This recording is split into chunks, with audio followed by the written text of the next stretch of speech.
एभली घटना ओडिशा रे प्रथम थर पे हला जहाँ ना गुरुतर अभियोग अच्छी जहाँ ना चार्जसीट पेंडिंग अच्छी जहाँ इनक्वारी अफिसर अपॉइंटमेंट होना केंद्र सरकार अधीन को फेरीदेले माने संपूर्ण भाव सरकार प्रमाणित करदेले से निर्दोष दल पक्षर से समस्त तीव्र प्रतिक्रिया प्रकाश करते आमे कठोर दंड देबू एबे भी कहबार लगी कठोर दंड दबू कार्यानुष्ठान तुरंत ग्रहण करू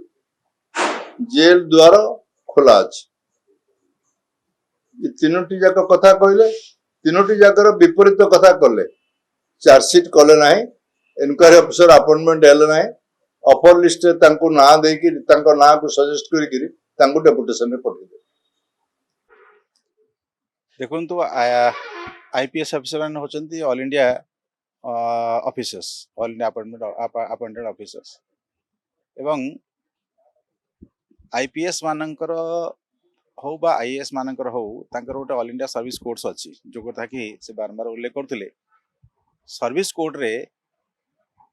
जो कथा को से उल्लेख करते तो अच्छी कि सहित एक कथा उल्लेख अच्छी जे जो माने डेपुटेशन जीवा चाहिए से निजे ऑप्शन दे पारिबे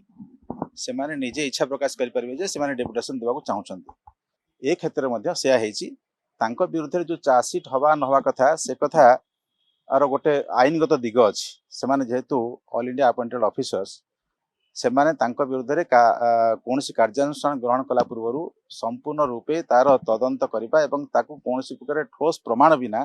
कौन भी ऑफिसर को कौन भी कर्मचारी को केवे हेले तुरंत दंडित करवा तार कौन आवश्यक ना से कथा सरकार करवा उचित नुहे आम सरकार तो केवे भी करब ना उचित प्रमाण एवं आवश्यक सबु प्रकार तथ्य नथिले केवे हेले कौन सरकार सरकारी कर्मचारी हूँ कौन भी व्यक्ति हूँ विरुद्ध कौन पदक्षेप ग्रहण करने उचित नुहे ये कथा को सरकार भल भाव जानती आशा कर सरकार इस स्तर को खसी जीवे जनक विरुद्ध कार्यानुष्ठान होनी कि जनक विरुद्ध तदंत होनी तेणु सरकार किभली चली जना पड़ो से निजर आकलन निजे करवा दरकार चतुर्थ कथा गोटे प्रमाणित होची जे गोटे किसी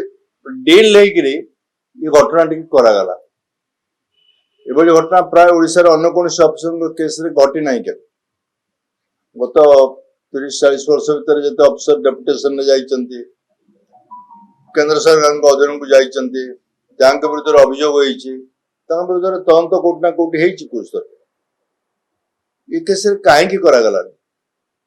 निज दलर जने एमएलए अफेक्टेड होइचंती सबुठू बेसी अत्याचार रो शिकार होइचंती ता सत्ते भी तांका विरुद्ध कौन एक्शन न करी जो एमएलए को भी दुई थापड़ देकिरी से पठेदेले केंद्र सरकार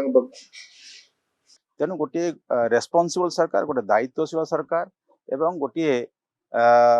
पारंगम सरकार ता सहित गोटे संवेदनशील सरकार सहित आम जो कथा को आगु कही आसुचु जे गोटे विकसित ओडिशा गठन करने समस्त सहयोग सरकार चलेबू आमे गत 6 मास एक कथा प्रमाण करके देखु एवं आम सरकार सबू कथारे सबू प्रतिश्रुति पालन करछि आमे से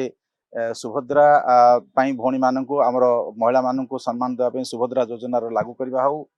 आम चाषी मानक 3200 टंका 3100 टंका धान करिवारे जो 800 टंकार आमे बोनस देवा कथा हो से कथा हो माधव सिंह जो स्कॉलरशिप दिया जीवो ता मध्य हो जेते प्रकार जन कल्याणकारी योजना आमे कहितलु वर्तमान सबु वर्गक पई आमे से कथा लागू करने जाउछु एवं लागू करा जाइछि मध्य इस संपर्क में राज्य सरकार तांकर स्पष्टीकरण निजे मुख्यमंत्री रखा दरकार कारण मुख्यमंत्री से विभाग मंत्री से निज दस्तखत अफर लिस्ट ना देइचंती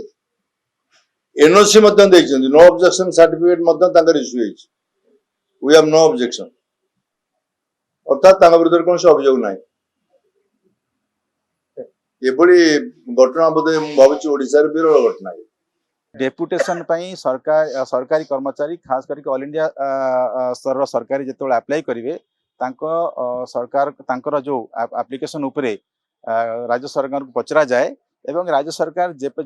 पर्यंत विरुद्ध कौन माली मकदमा ना विरुद्ध कौन गुरुतर अभियोग ना से फाइनेंशियल हो बा क्रिमिनल हो से पर्यंत तांकु तो तांकु तो आम अटकेबार कौन आवश्यकता भी नहीं बा कौन उद्देश्य भी नहीं जेतेबेले तांके विरुद्ध कौन गुरुतर अभियोग माली मकदमा था कोर्ट रे केस था कन्विक्शन होता हायर कोर्ट रे अपील करते से विरुद्ध एनओसी देवार न द्वारा कथा उठता किंतु ये दी जन अफिसर भितर जहाँ भी श्रृंखलागत एवं अन्य अभियोग अच्छी से अभियोग तदंत न्यायिक रास्तार चली कौन कोर्ट रे ताकू नहीं कौन भितर अभियुक्त होना।